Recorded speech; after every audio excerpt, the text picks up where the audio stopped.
Hello, we have another psalm, an imprecatory psalm 83.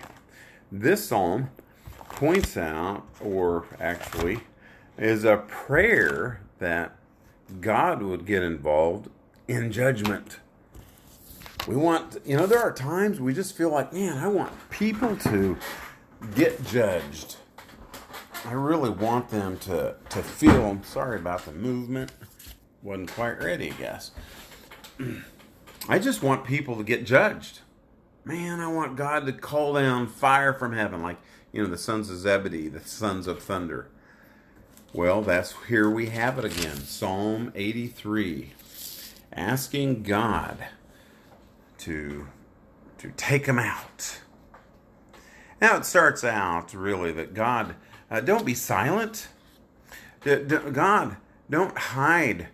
Don't remain quiet. But there's an enemy that's against you. They're making a covenant against you and against your children Israel. They want to wipe out the name of your children Israel. Does that remind you of an event that happened some time ago? Maybe back in the 30s and the 40s, 1930s, 1940s. World War II really started. When a man really wanted to wipe out the Jewish name. Well, this psalm is talking about that, in a sense. They're wanting to wipe out. He's saying, he's warning. He's saying, he's begging and pleading to God, hey, don't be silent. Different nations are ganging up. We were talking about, and he uses old-time nations, Edom, the Ishmaelites, the Moabites, the Hagarites. Some of these nations, while we don't know them as Hagarites, we don't know them as what they're listed in Psalm 83, verses 5 through 9. But we do recognize the Ishmaelites as the sons of Ishmael that live in the Middle East.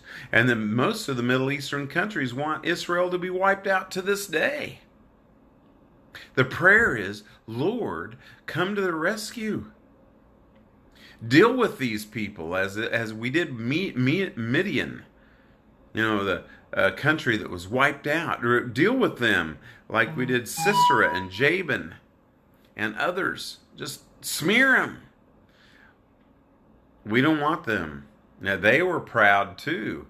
They were saying, let's possess for ourselves all the pastures of God. They wanted to take Israel over. And the author here of 83 just wants to call judgment upon them. Make them whirling dust, he says, verses 13 through 18. Make them like chaff in the wind, fire that lights the mountains on fire, the fire in the forest, the flame that makes the mountain. Pursue them with your tempests and terrify them with your storm. Believe me, God could be terrifying. We hear about the love of God. We know about his kindness. But I don't want to be on the back end of God and see his, or the front end, or whatever end of God that brings his wrath. Man, that's punishment I don't want to have. He's saying, the psalmist is recognizing, God, we just want to shame these people, dishonor their name. Maybe they'll seek your favor. Maybe they'll seek you out, Lord. Let them be shamed and dismayed forever. Sometimes we feel like that, and we're cautioned by Jesus in the New Testament. No, we need to settle down. Take a deep breath. Okay, yeah, you're mad, you're angry. Let God handle it. Give him time. Be patient. And that's something that we're struggling with, I think, sometimes. But this psalm, another one of these imprecatory psalms, like Psalm, I believe, 79, and there are several others. There's less now than we've already gone over. These psalms are asking God to be judge and take care of these people. Because they're tired.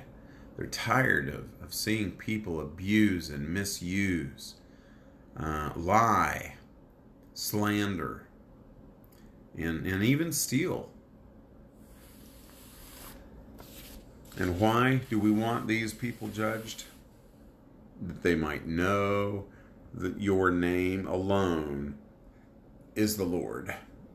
That you alone are the most high over all the earth. In the end, judgment will happen.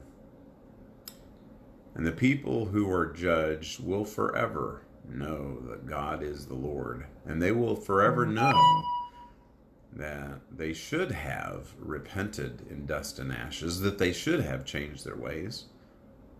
It'll be a bit late, but God's given them time right now to do that. And as hard as it is, we need to give them time too. But also, we need to challenge them to hear the truth. And we're told over and over and over again to love people, share the truth. Jesus is the truth, and Paul says, share the truth in love. So we have to be gentle. We have to treat them with respect. We need to share the proper information. We have to do it in a way with tone, with respect, and to give them an understanding of who God really is and who we can be too. But another one of these psalms, kind of hard to swallow, but calling God to be judge, and He is, He will. We just have to wait. It'll happen. In the meantime, we need to love, we need to cherish, we need to honor God, we need to keep our commitments, and we need to prepare. Jesus said, be ready. I'm not saying to load up on anything, but we need to be Christ-like all the time, and we have to kind of work that out. But at any rate, that's Psalm 83. Another one of these, calling down judgment by God. And we'll see you on the next psalm the next day. God bless.